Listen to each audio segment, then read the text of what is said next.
Good evening and welcome to Darebin Intercultural Centre, which is part of the Darebin Council. My name is Inam Barakat, I'm the manager of the centre, and with me tonight many colleagues. I just want to let you know that we are filming this event because we have YouTube. This is our way of promoting cultures and also events. We also taking some photos, so let us know if you don't want to be filmed. Put your hand up so my colleagues will see it. It is with great pleasure tonight that we host this Swedish cultural night. We're very grateful to experience this culture because I think often we have the opportunity to do so. And I would like to start with introduce my colleague, Karen Linden, who has been instrumental in working with her community, Swedish community, to put this together. So I hope you'll enjoy the evening. So thank you everyone, and thank you Nan for making this possible and for opening up the centre to this cultural event. The proceedings tonight will be that we're going to have a PowerPoint, which will take a little bit of time, and I will talk through things about Sweden that I felt was important to mention. Of course, there's lots of things that I'm not going to mention that you might have mentioned if you were somebody else telling the story. But this is my story, my thoughts on Sweden, so that's what I'm going to put up here. We also have some wonderful musicians called the Red Herrings, who's come a long way to Darebin today to play for you in some Swedish, very special Swedish music. And they're going to talk about their music and about some very special instruments that are not usually used in Australia. So I will leave their story about Swedish music to them. And then after that, we're going to have a sample of Swedish food. I really hope you will enjoy this evening. So to start with, I'm going to put on a YouTube movie about Lucia, because we scheduled this evening on tonight's night, which is Lucia, big celebration in Sweden. And in Sweden, what we're going to do on YouTube is what happens on the Lucia night in Sweden. It's quite short.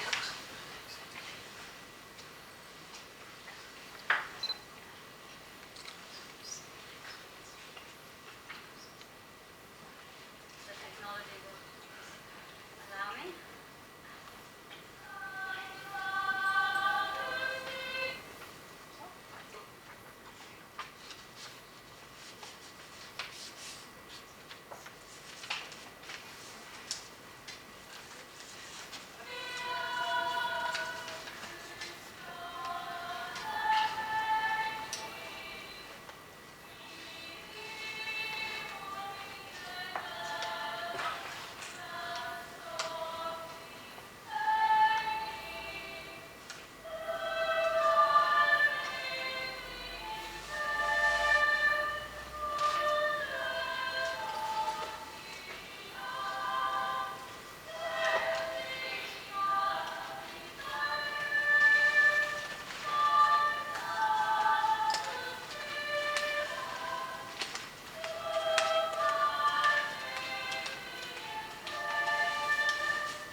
Okay, so that was the traditional Lucia performance, and I apologize to the Swedes that are here tonight that we don't actually have a real performance. Whereas in Sweden, every school, every kindergarten, every childcare centre and every town have their own Lucia performance today. And it involves girls, but some boys too, dressing up in the white gear and having candles or glitter in their hair. We have a Lucia crown here on the table. And after this talk and after the music, before we go to have food, I encourage you to go and have a look at the displays we have and ask one of the Swedes that are here what those things are all about. Lucia is actually a very old tradition that started way before Sweden was Christianized. It's got the name Lucia, which is a bit deceiving because it is an Italian saint, but the tradition of Lucia has existed much longer in Sweden. And originally it was actually on the midwinter night, the winter solstice on the 21st of January. But with the change to the Julian calendar, the dates got pushed back. So now we celebrate on the 13th. But that wasn't the case originally. And on the 21st of December was a very dangerous night in Swedish mythology. It was the night when animals could talk, and the night where supernatural beings were out roaming. So they placated their animals and people by eating extra and having festivities, and to light candles to light up this very dark Swedish night. So let's go on to the next one. So Sweden. Sweden is located in the north of Europe. It's a part of Scandinavia, and so is Norway, Denmark, and Iceland. These countries share a common heritage and a common language, and we can usually understand each other to some degree. Icelandic is a bit harder than perhaps Norwegian, but for people who live in Denmark, it's probably easier to understand Icelandic. It also depends on where you live. If you live closer to the Norwegian border, well, then you'll probably be pretty good at Norwegian. Sweden is a sparsely populated country, but it's a large country. And if you travel from Australia, if you travel from the south of Victoria all the way up to Cape York Peninsula, that's 3,700 kilometers, roughly. If you travel from the north to the south of Sweden, that's 2,000 kilometers. So Sweden is, if you double Sweden over twice, that's how big Australia is. So Sweden is a long, long country. It takes a long time to travel from the north to the south. Most of the Swedish people live in the south. It's got lots of lakes and lots of forests. A lot of people mix up Sweden and Switzerland, and I don't know, with all the Swedes in this room, how many times you not get asked, I've been to Switzerland, and Sweden is in the north, Switzerland's in the south, but then again, if someone asks me about Africa, I'll probably make the same mistake. Switzerland is located here, just above Italy. Sweden is the largest country in the European Union by area, the third largest country, sorry, by area. And it has a population of 9.5 million people. So it's quite small in terms of population, it's large in area. It's the same size as the American state of California, the same size as Spain and Thailand, roughly. Going back in time, this is a picture of the world during the Ice Age. Most of Europe, half of Europe was covered in the ice during the Ice Age. And in Sweden and Norway and the north, of course, it was the last place for the ice to retreat. When the ice retreated, it left a very special nature with a very jagged coastline, holes in the ground, mountains in the north, and scattered over the landscape. This has a huge significance for Swedes because I think it made Swedes very connected to nature, and I'll talk more about that. After the ice withdrew, Bronze Age people started to emerge in Sweden. Stone Age to Bronze Age people migrated into Sweden and settled from the south. So this is an example of what the landscape looks like after the ice had retreated. This particular picture is called the Sami door, and it's a very famous landmark in northern Sweden. So the ice retreats, carved in holes, make lots of lakes and islands. This is a part of Stockholm. And you can see this is central Stockholm. It's full of trees and full of bridges and lakes so it's a very beautiful town. This is another landscape picture, and I just want to draw your attention to that in Sweden, nature means so much that Swedish names are either you're a son of someone, you're the son of Anders, son of Lars, or son of Eric, so Ericsson, Andersson, Larsson, they're all son of. But the other half of Sweden, they're named after our nature. So we have Flower Meadow, we have Meadow Mountain, we have Mountain Stone, Mountain Valley, Flower Spring, Lake Mountain, Lake Valley, Valley Lake, Riverdale, and on it goes. Every nature item that you can make a name out of is a name in Sweden. First names also are named after nature. So we have Björn, which is bear. We have Stone, which is sten. Sten, which is stone. We have Birger, which is birch. We have Ulf, which is wolf. We have Drifa in Iceland, which is snowdrift. And Geir in Norway, which is spear. So everything around us derives from nature. These are some of the landscapes that were left from the Ice Age. So big boulders are just dropped in the middle of the landscape. Lakes, holes, and all of this made people very wary of the environments. So people were very superstitious, and they believed in lots of creatures, supernatural creatures such as gnomes, trolls, elves, and some of them were both good and bad. Take the gnomes, for instance. This is our current Santa Claus, but of course, for many, many years, we didn't know him as Santa Claus, we know him as the gnome, the house gnome. And it's not just one. Every farm in Sweden had a gnome that looked after the animals, and you had to feed him, otherwise he would feed the animals. And particularly on Christmas Day, you had to put porridge up for him, otherwise he might actually do something really naughty. Like burn your house down or something. So he's got a full beard, he looks a bit like a farmer. And of course, in Sweden, people love their gnomes, and just like people love Santa Claus here. And nowadays, of course, the gnome is the one that bears the Christmas presents. But in the olden days, it was actually the goat that brought the presents, and the goat is here on the table here in straw. But that's all merged with the pagan tradition, mixing with the Christian traditions, and all becoming one. These are the trolls. The trolls are also really, really important creatures in Swedish mythology. And the trolls are sometimes huge and live in big caves as big as mountains. And some of them are really small and live under stones and rocks. Some are evil, some are good. But most people were very frightened of trolls, that's one thing to be sure. And often they would kidnap, and they could kidnap women, and they would then say that they've been taken by the trolls. And sometimes these women were returned, but they never were completely okay afterwards. So people with mental health issues were often thought to have been kidnapped by a troll at some point. You could scare away the troll by using the church bells, but that was after Christianity was introduced, of course. I don't know if you ever have heard of the music of Ibsen, which is a Norwegian composer. He's got a song called The Mountain Valley, The King of the Mountain Valley. Anyone know? And that's a very evocative song about trolls. Another mysterious creature was Näcken. Näcken lived in the rivers and in the lakes, and he was very dangerous, but he played the violin, and he played it so beautifully that if you heard it, you couldn't stop yourself from going to him. So people would drown if the Näcken played the violin. And he was a very beautiful creature sitting in the middle of the river or lake and playing. And he could also offer to teach you to play, and sometimes you get so obsessed with learning to play that you couldn't stop and you would just play until you died. And he was said to be the best musician ever. The Näcken is actually derived from the word the nude one, because that's what it means, the nude one in the river.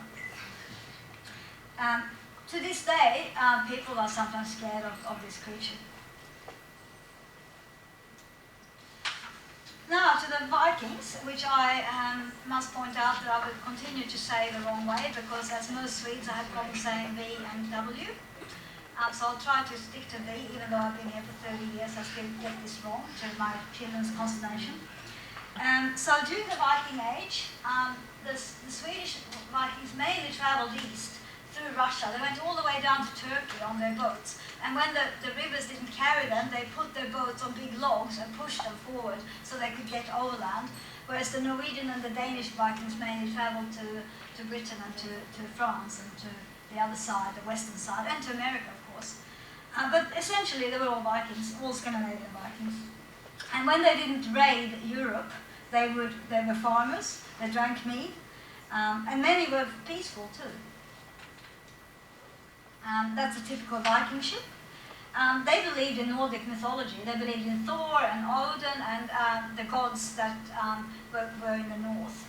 And of course, many Viking names live on. For instance, Roderick, which is Red Eric, or Broderick, which is Brother Eric.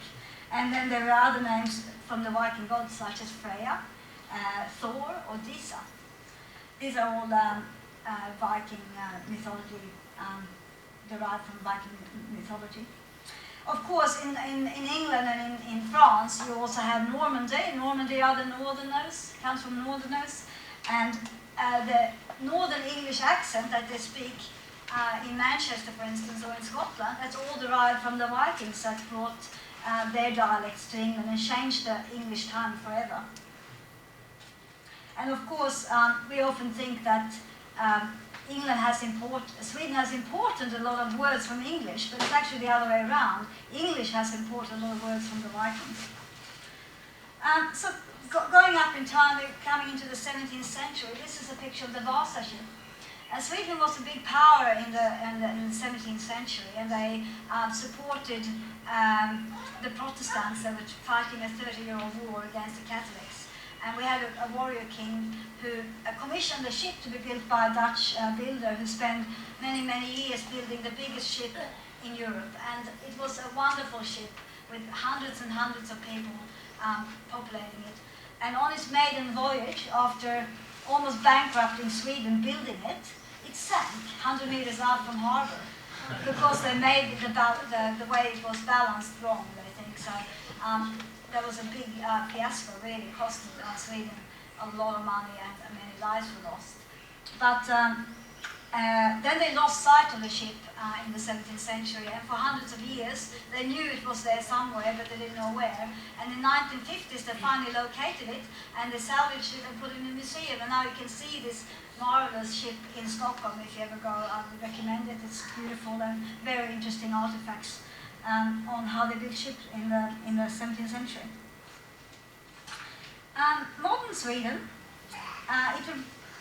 it remained poor in agriculture in the 1800s. Lots of Swedes went to the Americas and to Australia too, of course, migrated, but because they were poor and they were starving. But gradually, after an unsuccessful communist revolution in the early 1900s, Sweden became a democratic society with very firm principles around elections and parliamentarian behaviors.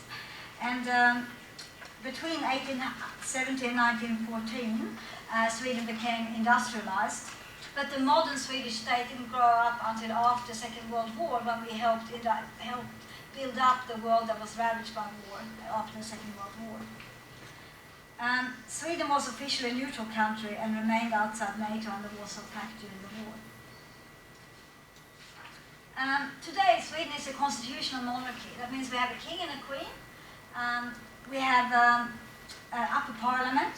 We have 3 tiers of government. We have federal government, state government, and we have local governments. The current prime minister is called Fredrik Reinfeldt, and he's at the moment a right-wing prime minister. In 1995, Sweden joined the EU, which means we have another layer of government with that introduction as well. This is our king and queen and the 3 children. Since 1544, we've had inherited a monarchy, so you inherit the throne. But in 1980, when this current king, Carl Gustaf, had his first child, was a daughter of this girl here called Victoria. When she was born, they changed the inheritance so that she would inherit the throne. So she will be our next queen. Sweden is very multicultural. Just like Australia, we talk about multiculturalism. Sweden is mångkulturell, which is the Swedish word for this. There's been a lot of debate after the horrible murders last year by the Norwegian extremists about multiculturalism and how it works and so on. But I think Sweden is firmly a believer of continuing the culture of multiculturalism. I looked up a graph where it showed what countries have these policies and are successful with them. Of course, Australia was up there, Canada, Sweden, and Great Britain were the four top that had a similar approach to migration and how to live peacefully together. So this is about how the government funds multiculturalism, for instance, funding language education in schools for people who have arrived to let them keep their mother tongue. So we are a melting pot of different languages and different cultures. The modern welfare state is well known, and it is true that in Sweden we have a very big distribution of income, so that there is a lesser gap between the richest and the poorest.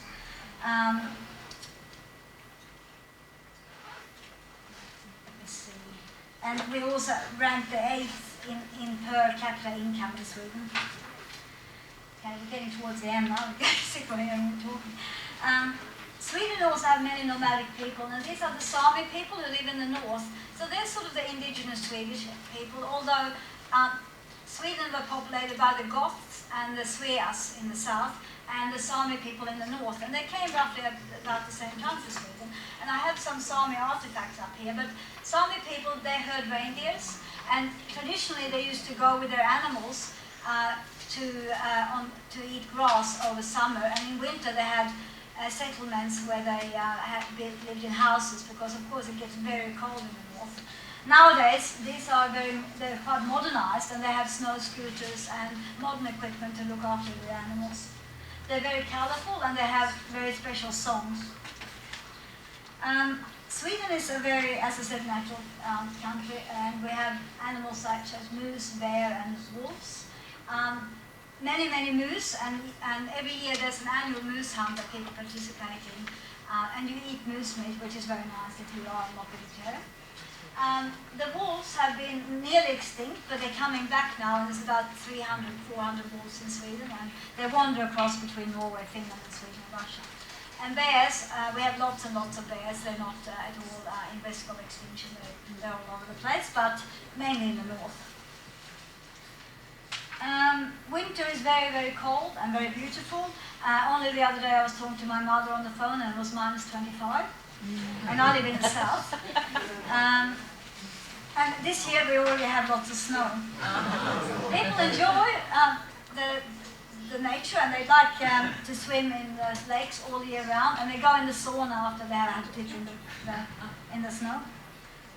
You have a very special right in Sweden. It's called all persons right, and it means that you can camp or stay 1 or 2 nights on anyone's property, as long as it's not in someone's garden, as long as it looks like it's fairly not intrusive. So people who have summer houses near a lake, if you have a big property, you can camp there without asking for permission, as long as you don't intrude on people's privacy. So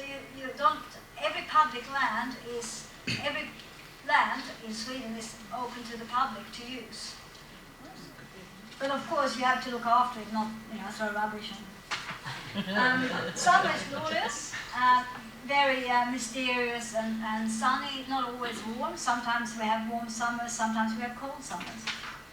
We eat a lot of blueberries, and we pick them for a couple of months. Every year you can pick blueberries and buckets of blueberries.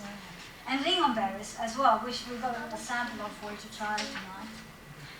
This is a typical lake, and there's thousands of them, and people love boating in Sweden, sailing, canoeing, motorboating, and so on. Midsummer, this is a midsummer photo taken in the south of Sweden. Of course, in the north, the sun doesn't go down at all, and you see the sun in the middle of the night. In the south, it goes down for a few hours, but it doesn't really get dark. And Swedish houses are typically red, because we used to derive the paint from copper mines, and so red paint was cheap. Swedish industry, you might have heard of some of this, some of you probably haven't heard of, but IKEA, of course, Volvo, Saab, Scania, Cheap Monday, Ericsson. These are some examples of Swedish industries. We invented the Tetra Pak, And we have power companies like Vattenfall, which is a big power exporter. Swedish Children Love Longstocking, which was authored by a very wonderful Swedish person who is now passed away, but she wrote hundreds of Swedish children's books in her time. You probably heard about The Girl with the Dragon Tattoo, made into a major movie. And Swedish crime books are very big and famous. Henning Mankell is another Swedish author. ABBA, of course. And that's the Eurovision Song Contest winner, I think. I don't even know what her name is. That's two very famous painters, Carl Larsson and Anders Zorn. They're very famous in Sweden. Zorn actually painted 3 American presidents in his day. And Carl Larsson is famous for painting on everything. So he had this wonderful house in the countryside, and he just painted on every doorway. Everything he could paint on, he painted on, and it's absolutely beautiful. His depiction of his own family, they were usually the people that he painted. And, oh sorry, I missed, that's Nobel, Alfred Nobel, who invented the dynamite, and of course the legacy is the Nobel Prize. It was Swedish. And finally, we have some berries and some mushrooms, which are very big in Sweden. We pick them year round. These are canterelles. You can buy them dry in Safeway. And final slide, just some examples of Swedish food. This here is saffron bread. We eat that on Lucia. We don't have any tonight because it's quite time consuming to make. But the gingerbread we do have, and we've tried some now. Swedish cider. This is wild strawberries. They're very tasty. I don't think you can buy them in Australia, but you can certainly buy wild strawberry drinks, and it tastes very different from strawberries. Bulle, which is the big Swedish cake, or sort of,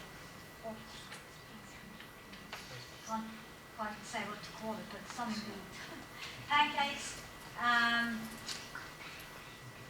Salmon and caviar, meatballs and lollies, and of course lemon berries.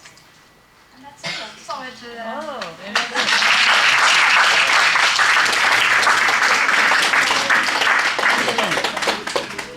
Okay, so I think we're going to have a little bit of music now from the Red Herrings.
We'll play a couple of tunes first, and then we do the talking, all right?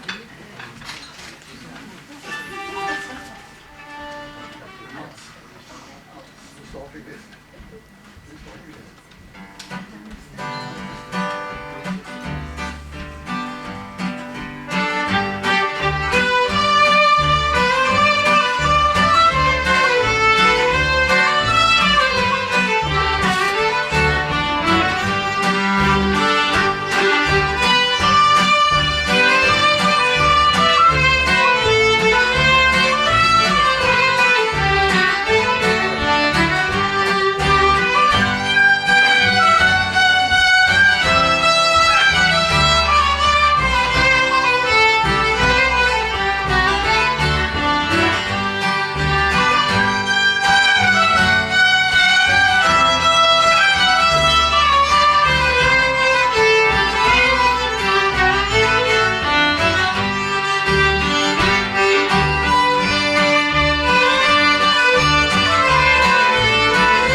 carry very far, I'm told. But we are a community group playing Scandinavian folk music. We call ourselves the Red Herrings, and that is understandable to English-speaking people, but not so much to Swedish-speaking people who can't make any sense of it. But that's what we call ourselves. There are 10 of us in the group, actually, so there are a few missing here tonight. But as such, we are quite a big group. And it's worth mentioning that the kind of music we are playing is traditional folk music from all Scandinavia. We picked purely Swedish tunes tonight, obviously. But it is a culturally very important part of the society out there. And by definition, the music has not been written down. It's been passed on in families and neighbors from father to son and father to daughter and so on. And it was only after notation was invented or discovered, as it were, that these two tunes have been preserved. There are, I don't know how many thousands of tunes there are up there, but there are catalogued well over 10,000 tunes at the Museum for Folk Music in Stockholm. And it's very, we are what you would call in Swedish spelmanslag. I can't translate that. Fiddle company is one way of saying it, but it doesn't quite cover it. There are many groups like ours in Sweden, and just about every week or month there will be a number of festivals and meets over Sweden where people get together and play this kind of music. So it is very, very common, and it's not a in-your-face culture, if you like pop music, but it's a very strong subculture, very well supported by the governments, and you can actually graduate in folk music in Sweden, and you can take the doctorate or whatever it is in your kind of music. It's highly regional, and each district have got their own styles, and they tend to be very prolific, only music from their own region. And I hate to say that they actually look down on each other, and that is probably the most the least attractive part of it. But it's very vibrant and very active. The instrumentations that we have here is, of course, the fiddles that you know. Marguerite is actually running the group. I'm just talking because I'm the oldest. And also talking, obviously. Annette was a fiddle, and Christy, who plays recorder and sings, and she will do that in a minute. And we have Katinka on the accordion behind us here, and Mats Björklund, also Swedish, on guitar, and Hilton on double bass. So as such, we are a well endowed folk music group, if you like, and we have been going for close to 8 years now. And I'm actually quite proud to say that most of us have actually, well over halfway, have been with us right from the beginning and stayed with us the whole time. And that is quite unusual in music circles. Usually there's too much politics and too much fighting going on.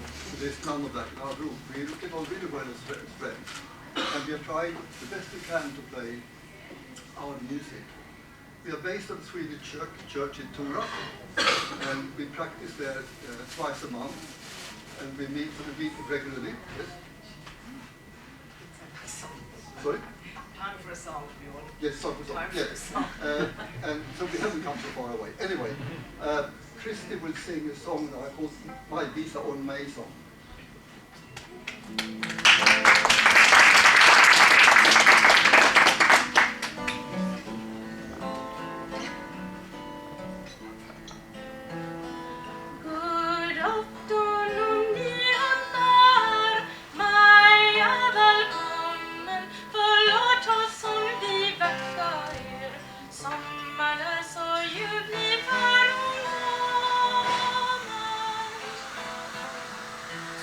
Kommer vi ut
It is, I mean, since it's a cultural evening, I take license a little bit, I suppose. The instrument I'm playing is a Swedish nyckelharpa. It's a Swedish cleat fiddle. And the instrument itself, as such, dates back to the Middle Ages. So they have actually seen instruments very close to what they look like today on church murals that they have dated to 1328. At that time, they were little harvest played all over Europe to a varying degree, but it sort of found its place in Sweden, have been played there ever since. And in their wisdom, the Swedish Parliament have fairly recently decided to make the nyckelharpa the Swedish national instrument. They like to formalize things up there. But that's what it is, the Swedish national instrument. It's not, it is a complex instrument, and I won't go into that. It's 16 strings, and it's 9 melody. So, very fun. Thanks for tomorrow.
Very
Sweden, which is also the south.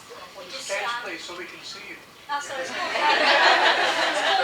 the Vingåker or Österåker. There's two provinces, very similar ones. That's the part I come from, and my grandmother on both sides had this dress.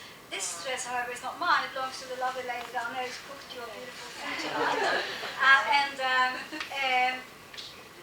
It's over 100 years old. And I was just told that apparently in the 1500s, there are notations about this dress, and they were talking about that they needed to modernize it. It was in the 1500s. But apparently they weren't allowed to do that, so they decided to keep it as it was then. So this is, that's this dress.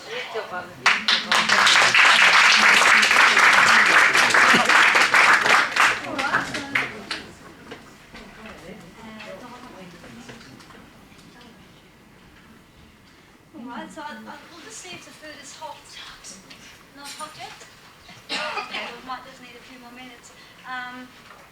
Well, if you want to have a look at the tables, if you have any questions, please feel free to ask myself or any of the others here. I'm sure everyone will answer these questions.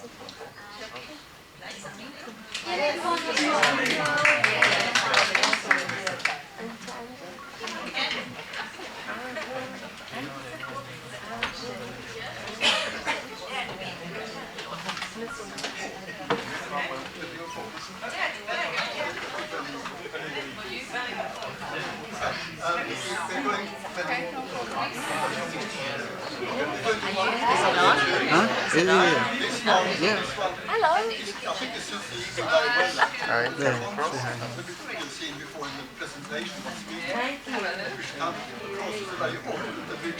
That's quite true. It is. It wasn't like that all the time.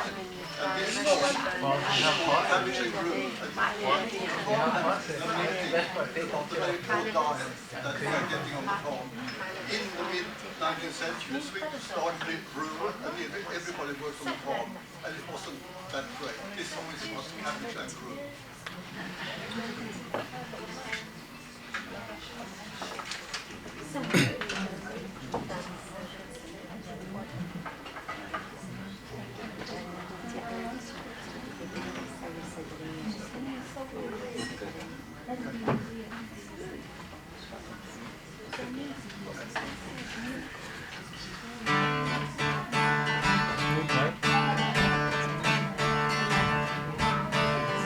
Målet var det välling och kål mellan kål och välling.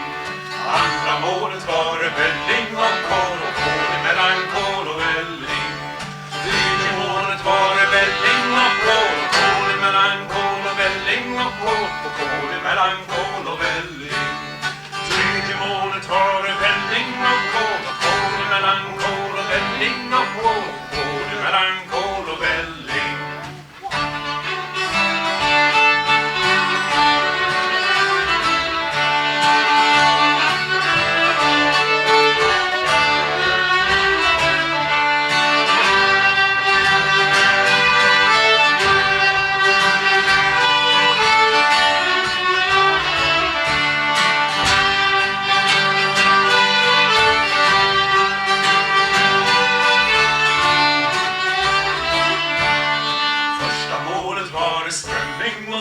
Stryk mellan stryk och strömming.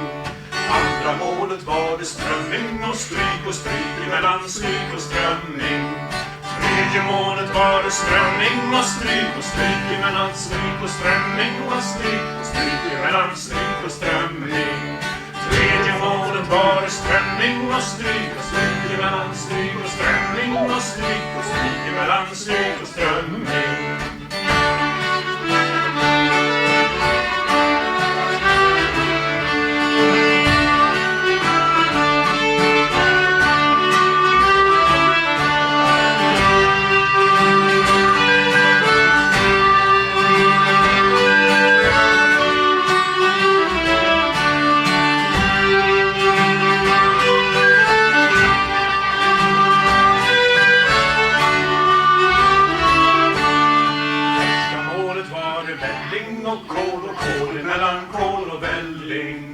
Andra målet var det välling och kål mellan kål och välling. kål och kål, mellan kål och välling och kål och kål, mellan kål och välling. Tredje målet var det välling och kål och kål, mellan kål och välling och kål och kål, mellan kål och välling.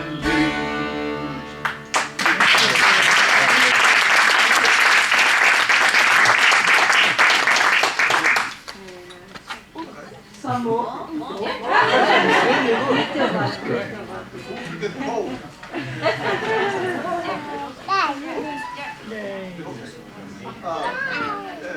iconic walking tune called Gärdebylåt. It comes from the same district as that dress and the girl. Okay.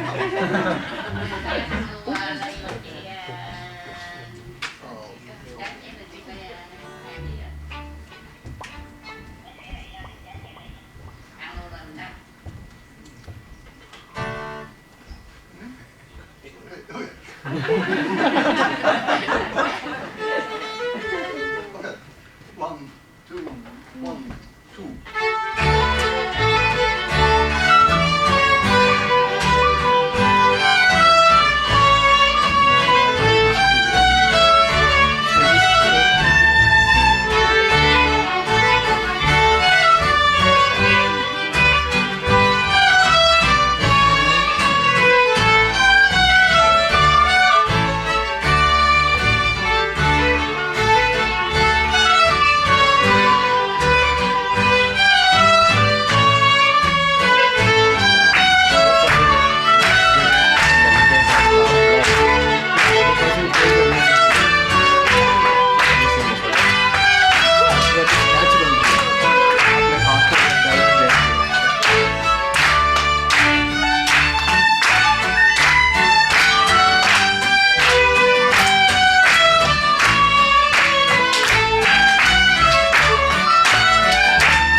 Same, except that one has no fish.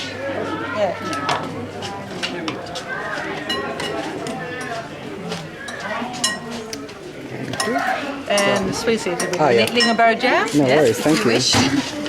I'm filming the process as it goes. Oh, okay, yeah, it's a bit hard to do it. Yeah, no.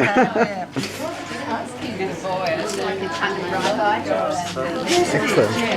That's, Oh yeah, that's it. Thanks. And what is this? This is Jonsson's Temptation. It's potato and onion and herring. Okay, excellent. Thank you.